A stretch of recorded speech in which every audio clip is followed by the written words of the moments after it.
Hey guys, I'm gonna do a quick video quickly about where I think everybody from UFC 279 should probably go. But yeah, let's get into it real quick. First, starting off with Lee and D-Rod.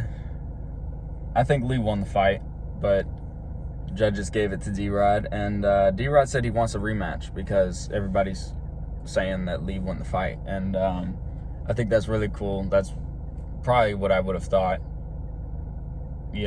so we'll just move on real quick past that, because Lee obviously wants a rematch too, so I think that's probably what's going to happen. So then we go to Kevin Holland. Really, Holland can do what he wants. Whether it's fighting a ranked guy at welterweight or middleweight, either one, really. It would probably be just that, And if not a ranked guy, he'd be, maybe 1-2 fights away from getting a ranked guy. But as for Khamzat, though, I think Khamzat, I don't know. I'm going to do a separate video about Khamzat's issues and all that, but I don't know. It's up in question where Khamzat goes. Is he going to be a welterweight or a middleweight? Because he missed weight by 8.5 pounds. Then got to 178, missed weight whenever it came to weigh-in. Then he refused to cut the rest of the weight, or his coach told him not to. So that's what made them all reshuffle the cards. And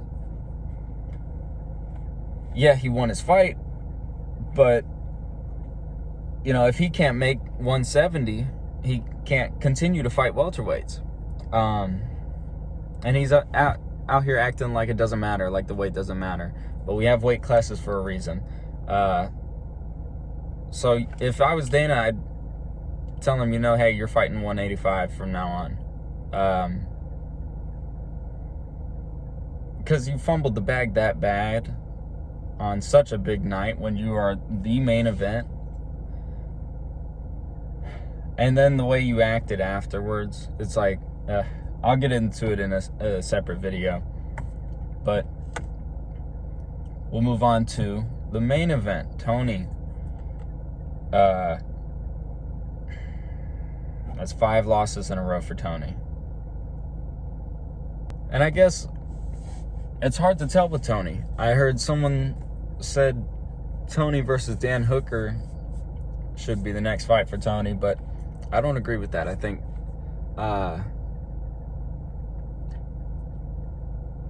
Tony needs to fight someone somewhere between the top 10 to top 15, or maybe even lower than that from here.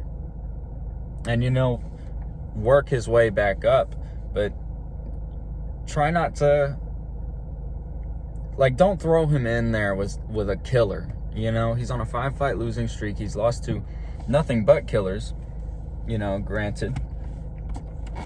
But maybe Tony needs a fight that's more winnable, not at such a high level to where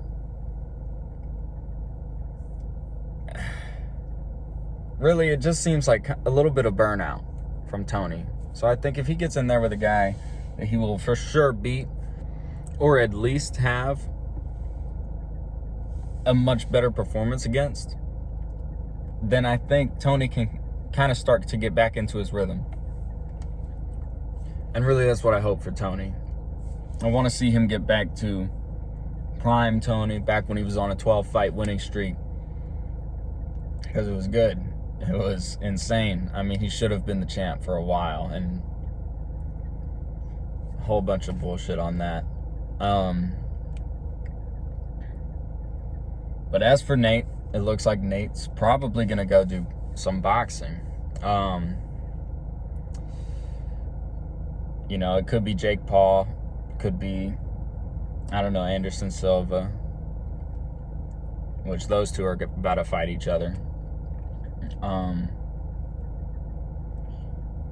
It's hard to find money fights outside of the UFC for Nate. You know, maybe Floyd could be enticed back into it. You know, maybe him and Conor do a boxing match. That doesn't seem too crazy. But yeah, it's hard to tell with Nate, and I might make another video just for Nate. But yeah, I think I'll leave it at that. So, not too in-depth for this video. Sorry about that. My mind has just been racing ever since UFC 279. But yeah, I'm going to leave it at that. So, like, subscribe, and all that.